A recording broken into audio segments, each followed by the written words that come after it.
పద్దెంది పడిమెట్ల పైకెక్కి గుడికేగు భక్తులకు ఎదురొచ్చే బంగారు స్వామి ఇరుముడులు స్పృశించి శుభమును దీవించి జన బృందముల చేర జగమేలు స్వామి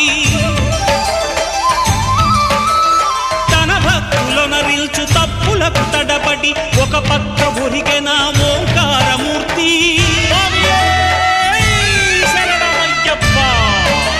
స్వాములందరూ తనకు సాయము కాగా ధీమంతుడై లేచె ఆ కన్య స్వామి పట్టబంధము వీడి భక్తతతికై